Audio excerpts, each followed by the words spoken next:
اب آئیے ہم بات کرتے ہیں کرسمس کے اوریجنز کے بارے میں, اور اس میں بھی ایک میں ڈسکلیمر یہ دے دوں کہ ہم آج بات کریں گے 3 مختلف گروہوں کی, 3 مختلف گروپس کی بات کریں گے. So please pay attention. آج میں آپ کو بہت امیزنگ قسم کے فیکٹس آپ کے ساتھ شیئر کروں گا, اور سلائیڈز بھی ہیں میرے پاس, تو میں سلائیڈز کے ساتھ آپ کے ساتھ یہ ڈسکشن کروں گا کہ یہ 3 گروپس کون سے ہیں اور کس طرح سے آج جو پریزنٹ ڈے پرسپشن ہے جو اس کا کرسمس کا, وہ کیسے آیا.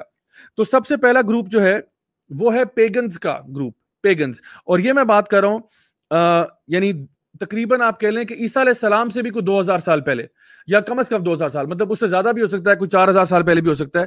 جس زمانے میں جو اسکینڈینیوین کنٹریز ہیں آج کل کی, یا جو ناردرن کنٹریز ہیں like for example Alaska, Canada, اس کے علاوہ گرین لینڈ, آئس لینڈ وغیرہ, یہ جتنی بھی نارتھ ایریاز میں کنٹریز ہیں, سویڈن ہو گیا, فن لینڈ ہو گیا, ٹھیک ہے, یہ ساری جتنی بھی ناردرن ایریاز میں جتنی بھی جو ہے نا کنٹریز ہیں جہاں پہ ونٹر منتھس جو ہیں وہ بڑے ایکسٹریم ہوتے ہیں, تو ان علاقوں میں جو ناردرن پیپل تھے ان کو نارس پیپل بھی کہا جاتا تھا, Norse, NORSE, Norse people. And these people were pagans. یہ پیگنز ہوتے تھے, یعنی کہ یہ اللہ تعالیٰ کی توحید پر نہیں تھے, ان کے ملٹیپل گاڈز ہوا کرتے تھے, اور یہ یعنی ان کا بڑا ایک میجیکل سا ریلیجن ہوتا تھا. یہ لوگ جو ہے نا, مطلب یہ لوگ بہت زیادہ میجک میں اور اسپیلز میں اور ان طرح کی چیزوں میں, سپرسٹیشس بلیفز بھی ان کے بہت زیادہ تھے, ان چیزوں پر بلیو کرتے تھے. اچھا, وہاں ہوتا یہ تھا کہ ان کنٹریز میں جو ونٹر منتھس ہوتے تھے نا, یہ بڑے سخت ہوتے تھے ان پہ, اور کئی کنٹریز ان میں سے ایسی ہیں جہاں پہ ونٹر جو ہے جب سٹارٹ ہوتا ہے تو دن اتنا چھوٹا ہو جاتا ہے کہ صرف کچھ گھنٹوں کے لیے صرف سورج نکلتا ہے. اور کچھ علاقے تو ایسے بھی ہیں, اتنے نارتھ آپ جا کے اگر آپ جاتے ہیں جہاں پہ مہینوں مہینوں سورج نہیں نکلتا, یعنی وہ ونٹر ٹائم کے اندر بالکل ڈارکنیس میں ہوتے ہیں. اب سوچیں کہ اندھیرا بھی ہے اور برفیں بھی پڑ رہی ہیں, اور سوچیں کتنی زیادہ وہاں پہ ٹھنڈ ہو جاتی ہوگی. تو جب اتنی ٹھنڈ ہوتی ہوگی تو سورج جب نکلتا ہے تو it becomes like a blessing, it becomes like a life giving force, because during this time winter time کے اندر ڈیتھس بھی ہوں گی, لوگ بیماریوں سے بھی مر جائیں گے وغیرہ وغیرہ, یہ بہت سارے ایشوز ہوتے تھے. اور جب وہ ونٹر کو سروائیو کر لیتے تھے, یا ونٹر کی سمجھے پیک کو سروائیو کر لیتے تھے, تو کہتے تھے کہ جی ہم نے we have seen the worst of winter and now it's only going to go downhill from here. مطلب اس کے بعد جو ہے وہ آسانی ہے, ہم نے سب سے مشکل پیریڈ جو ہے ونٹر کا وہ دیکھ لیا ہے. اس پیریڈ کو وہ لوگ ونٹر سولسٹس کہا کرتے تھے, ونٹر سولسٹس, جو کہ تقریباً 17 دسمبر سے لے کے 23 دسمبر تک لاسٹ کرتا تھا. اور یہ جو پیریڈ تھا ونٹر سولسٹس کا, یہ سمجھے کہ, اور ویسے بھی ہم دیکھتے ہیں نا کہ جو آپ کے جو شارٹیسٹ ڈے ہوتا ہے وہ تقریباً 22 دسمبر کو ہوتا ہے, اور پھر 22 دسمبر کے بعد جو ہے 23, 24, 25 آگے جا کے دن آہستہ آہستہ لمبا ہونا شروع ہوتا ہے. تو بائی دا 22 یا 21 آپ کہہ لیں you have already seen the maximum جہاں تک ونٹر جا سکتی ہے. اس کے بعد جو ہے وہ آہستہ آہستہ دن لمبے ہونا شروع ہوتے ہیں, سورج کا ایکسپوجر زیادہ ہو جاتا ہے, and so on. So during this time جب یہ پیریڈ جو مناتے تھے, یہ ایز اے فیسٹیول سیلیبریٹ کرتے تھے. جو ونٹر سولسٹس ہے, دس واز اے سیلیبریشن کہ وی ہیو بیٹ ونٹر, ہم نے ونٹر کی جو ورسٹ ایکسٹریمز ان کو دیکھ لیا ہے. اس ٹائم پہ یہ اپنے کئی اینیملز کو بھی سلاٹر کرتے تھے, کیونکہ ان کو یہ تھا کہ اگر ہم نے ان کو سلاٹر نہ کیا تو ہو سکتا ہے کہ گرمی جو ہے نا سردی کی شدت سے مر جائیں, تو بہتر یہ کہ پہلے ان کو سلاٹر کر لو اور ایک فیسٹ کر لو. اور یہ جو فیسٹ تھی ان کی بہت بڑا ایک فیسٹیول تھا جس میں یہ شراب بھی بہت کنزیوم کرتے تھے اور سارا کچھ. تو اس ٹائم پہ اس کو یہ یول فیسٹیول کہا کرتے تھے. تو یہ یول فیسٹیول کیا تھا بیسکلی, میں آپ کے سامنے یہاں اسکرین پہ شیئر کرتا ہوں کہ basically this was the you'll festival, right. تو آپ کے سامنے بھی اسکرین پہ اس وقت نظر آ رہا ہوگا. اس فیسٹیول میں ہوتا کیا تھا کہ they basically would chop down trees and burn them for 12 days. یہ جو یول لاگ آپ کو اس شخص کی بیک پہ نظر آ رہا ہے, یہ بیسکلی اس لاگ کو کاٹ کے تو اس کو برن کرتے تھے. اور یہ لوگ بلیو کرتے تھے کہ جو یہ فر ٹری ہے, جس کو آج ہم کرسمس ٹری کہتے ہیں, یہ ایور گرین ٹری ہوتا ہے. تو یہ لوگ یہ بلیو کرتے تھے کہ یہ جو ایور گرین ٹری ہے, اس کو جو اس کی پاور مل رہی ہے وہ سن گاڈ سے مل رہی ہے. میننگ کہ دے وڈ بلیو کہ جو سن گاڈ ہے ان کا, وہ اس کو اس کی پاور دیتا ہے. تو یہ جو ٹری ہے یہ ہمیشہ گرین رہتا ہے, اور اس کا مطلب ہے کہ اس ٹری کے پاس کچھ میجیکل پاورز ہیں. تو اگر ہم اس ٹری کے کچھ پتوں کو ایسے سرکولر شیپ دے کے اپنے گھروں پہ ٹانگ لیں, یا مسلٹو جو ہے وہ ہم لگا دیں, تو یہ ایک تعویذ کی طرح کام کرتا تھا کہ اگر ہمارے گھر میں یہ ٹری پڑا ہوگا, یا اس کے کچھ برانچز کو ہم سرکولر شیپ دے کے لگا دیں یا مسلٹو لگا دیں, تو کیا ہوگا, ہمارے گھر میں برکت آ جائے گی, اور جو ہمارا جو لائف ہے اس میں آپ کہہ لیں کہ بہتری آئے گی, اور ہمارا پروڈیوس بہتر ہوگا. اور یہ جو یول لاگ کو جو برن کرنے کا پروسیس بھی تھا نا, اس پروسیس میں یہ لوگ نا بہت سارے ان کے سپرسٹیشس بلیفز تھے. وہ کہتے تھے کہ جب اس لاگ کو برن کریں گے تو جتنی چنگاریاں نکلیں گی اس میں سے, اتنے ہی جانور آپ کو عطا کیے جائیں گے, یعنی آپ کی لائف میں برکت جو ہے وہ ان یعنی جتنے بھی اس میں سے شعلے نکل رہے ہوں گے اس حساب سے آپ کو جانور ملیں گے نیکسٹ ایئر. تو this was all of their superstitious beliefs جو کہ وہ بڑے اپنے دل کے قریب رکھا کرتے تھے. اچھا, جیسے کہ میں نے اس میں ذکر کیا کہ وہ اس میں ڈرنکن پارٹیز بھی ہوتی تھیں اور یہ لوگ بہت زیادہ ایک یعنی ان کی ایک پراپر ایک سیلیبریشن تھی کہ ہم نے مدر نیچر کو بیٹ کر دیا ہے, ہم نے ورسٹ آف ونٹر کو دیکھ لیا ہے, اور یہ ان کا ونٹر سولسٹس جو تھا this was a proper event many thousands of years ago. ٹھیک ہے, long before عیسیٰ علیہ السلام there was a concept of Christmas. This is what I'm saying. یعنی long before عیسیٰ علیہ السلام was even born, there was already a concept of a Christmas-like festival that was taking place in the northern regions with the Norse people. اچھا, these people جو Norse people ہیں, یہ لوگ ایک ان کا ایک عقیدہ تھا, اور وہ عقیدہ کیا تھا کہ they had a belief in this particular god called Odin.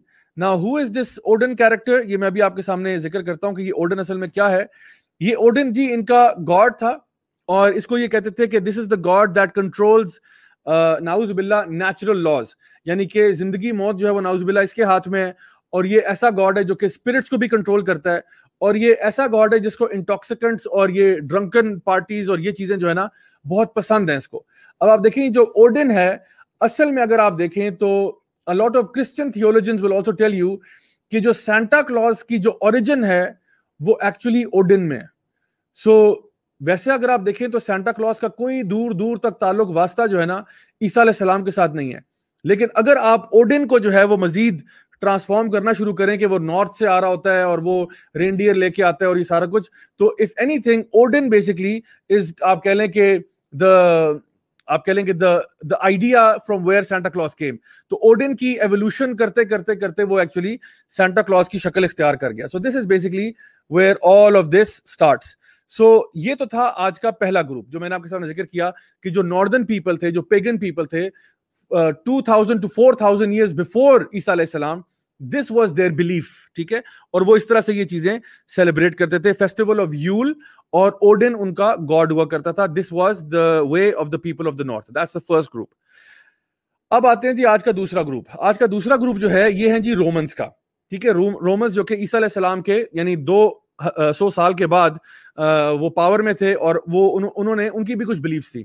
اچھا, ان کی جو بلیفس تھیں اس میں انہوں نے بھی اپنا ایک خدا بنایا ہوا تھا, اور وہ جو کیریکٹر ہے وہ ایک ایسا کیریکٹر ہے جو کہ تقریباً 1200 BC میں سامنے آیا.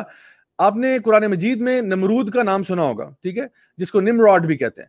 نمرود کا جو بیٹا تھا, اچھا نمرود جو تھا نا, he was somebody who was known as the sun god. مطلب وہ جب مرا ہے تو اس کے بعد اس کو نا وہ لوگ اس کی بڑا یعنی اس کو تقریباً پوجا کرتے تھے. اور اسی طرح سے ہمیں ابراہیم علیہ السلام کے واقعے میں بھی یہ بات ملتی ہے کہ انہوں نے جو نا نمرود کو یعنی فیس ٹو فیس اس کو چیلنج کیا اور اس کو ہرایا ایک انٹلیکچوئل ڈسکشن کے اندر بھی.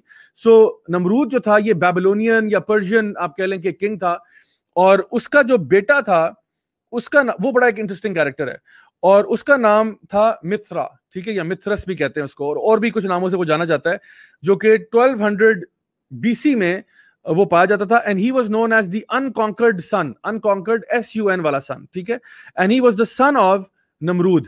اچھا, نمرود کون تھا؟ نمرود بھی آپ کو دکھا دیتے ہیں جی. یہ نمرود کا ایک آرکیولوجیکل فائنڈ تھی جس میں نمرود کا ہمیں کچھ ملا کہ جی وہ کون تھا یا کیا اس کی وہ تھی لیگیسی تھی. اچھا, now coming back to Mithra جو کہ نمرود کا بیٹا تھا, اس کے بارے میں کچھ میں آپ کو کوالٹیز بتاؤں. Mithra was actually known as the sun god. ٹھیک ہے, he was known as the sun, SUN والا سن, SON والا نہیں, sun god who was born on a Sunday, December 25th. تو December 25th کو کون پیدا ہوا تھا؟ سن گاڈ پیدا ہوا تھا, SUN والا سن, اور یہ سنڈے کو پیدا ہوا تھا. اسی لیے سنڈے جو ہے وہ SUN کے ساتھ ہے, اور یہ رومنز نے جو آپ کا کیلنڈر بنایا ہوا ہے یہ انہوں نے اپنے گاڈز کے نام پہ رکھا ہوا ہے. ٹھیک ہے, اور اسی طرح سے انہوں نے جو ہمارے ڈیز آف دا ویک ہیں یہ بھی اپنے ڈفرنٹ گاڈز کے نام پہ رکھے ہوئے ہیں. ٹھیک ہے, like the god Saturn and the sun جو نا مطلب سیٹرڈے اس سے نکل آیا, سنڈے نکل آیا. ٹھیک ہے, and so on and so forth. تو یہ سارے کے سارے آپ دیکھیں کہ یہ ساری چیزیں جو ہیں یہ رومن جس چیز کو بلیو کرتے تھے بیبلونین سن گاڈ کو جس کا نام متھرا ہے, جو کہ December 25th کو پیدا ہوا تھا. And apparently he died for the sins of mankind. This sounds very very familiar to آج کل جو کرسچن نیریٹو ہے اباؤٹ عیسیٰ علیہ السلام. They said that he was born on December 25th. He died for the sins of mankind, and he married his own mother. یعنی نعوذ باللہ, یعنی اس کی حرکتیں آپ دیکھیں کہ ہی میرڈ ہز اون مدر, اور اس کو بھی وہ لوگ بڑا سیلیبریٹ کرتے ہیں کہ as an amazing love story of sorts. So this is the kind of character that Mithra was, جو کہ بیسکلی اب جا کے آگے جا کے ہم دیکھتے ہیں کہ کہیں نہ کہیں مرجر ہوا ہے, ٹھیک ہے. یعنی متھرا کا جو کانسیپٹ تھا اس کو کرسچن کانسیپٹ کے ساتھ کائنڈ آف جوڑا گیا. اچھا, رومنز کی طرف واپس آتے ہیں, کیونکہ Romans basically 200 years after Isa alayhi salam still were looking up to Mithra and the god Saturn. ٹھیک ہے, اب یہ Saturn کیا ہے؟ Saturn was their god of wealth and agriculture, and اس کا یہ ایک فیسٹیول سیلیبریٹ کرتے تھے جس کا نام تھا Saturnalia. اور یہ Saturnalia کا جو فیسٹیول تھا بیسکلی یہ وہ جو پرانا فیسٹیول آف یول تھا وہ آگے جا کے مطلب رومنز کے ٹائم میں وہ یول سے Saturnalia بن گیا. اگین 17 دسمبر سے لے کے 23 دسمبر تک, یا سم ٹائمز وہ آپ کہہ لیں کہ جنوری تک چلا جاتا تھا. تو this was Saturnalia, the festival for the god Saturn. اور یہ 17th یا اس راؤنڈ اباؤٹ اس ٹائم پہ سٹارٹ ہوتا تھا, اینڈ یہ کلمنیٹ کرتا تھا with the birthday of Mithra. So basically جو رومنز نے کیا کیا کہ فیسٹیول آف یول کو لیا اور جو متھرا کی ڈیٹ آف برتھ ہے اس کو لیا, تو کیا ہوا کہ وہ Saturnalia بن گیا اور اپنے گاڈ سیٹرن کو بھی ساتھ ساتھ اس میں جوائن کر دیا اور Saturnalia کا فیسٹیول ہو گیا. اب ہو یہ رہا ہے کہ ڈسمبر 17 سے کہیں راؤنڈ اباؤٹ شروع ہو رہا ہے اور 25 پہ جا کے جہاں پہ متھرا کی برتھ ڈے ہوتی ہے اس پہ جا کے یہ فیسٹیول کلمنیٹ کرتا تھا. اینڈ اس کا میں اگر آپ کو بتاؤں کہ یہ فیسٹیول کیا تھا, تو سب سے پہلے تو میں آپ کو بتاؤں کہ ان کا گاڈ سیٹرن جو ہے اس کو بھی ذرا دیکھ لیتے ہیں کہ وہ گاڈ سیٹرن ان کا کیا تھا. Let me just bring up the screen for you guys. اچھا, جو ان کا گاڈ سیٹرن تھا وہ اب آپ ذرا اس کا دیکھیں کہ he was somebody who was known that he was pulled by a horse with 8 legs, just like Santa Claus is pulled by 8 reindeer. And آپ دیکھیں کہ it is mentioned that جو Saturn ہے, جو ان کا god Saturn تھا, he was pulled in a sled that was being pulled by snakes with wings. یعنی اس کے پاس ایک ایسا سلیڈ ہے جو کہ ہم دیکھ رہے ہیں کہ اوڈن سے بات شروع ہوئی تھی, ٹرانسفارم ہوتے ہوتے اس کی شکل جو ہے وہ سیٹرن جو ان کا گاڈ تھا اس میں ٹرانسفارم ہوگی, جو ایک سلیڈ پل کر رہا ہے اور آگے اس کو سنیکس اڑا رہے ہیں اس کو. اور آگے جا کے ہم دیکھتے ہیں کہ جب یہ کانسیپٹ سینٹا کلاس پہ آتا ہے تو یہ سنیکس کے بجائے رینڈیئر ہو جاتے ہیں. So this is where the god Saturn now comes in, who is being pulled by these particular snakes and flying through the sky. اب coming to the festival of Saturnalia, جو کہ اس God کی celebration میں اور متھرا کی celebration میں اور you'll کی ٹرانسفارمڈ شیپ میں منایا جاتا تھا. تو یہ جو Saturnalia کا فیسٹیول تھا, this basically was a festival of absolute and utter shamelessness. یعنی ایک ایسا فیسٹیول تھا جس میں انتہا درجے کی شیملیسنس پائی جاتی تھی. لوگ جو ہیں وہ بہت زیادہ فحش قسم کے کام کیا کرتے تھے. اس دن ماسٹرز جو ہیں وہ سلیوز کو سرو کرتے تھے, یعنی ہر چیز اپوزٹ ہو جاتی تھی.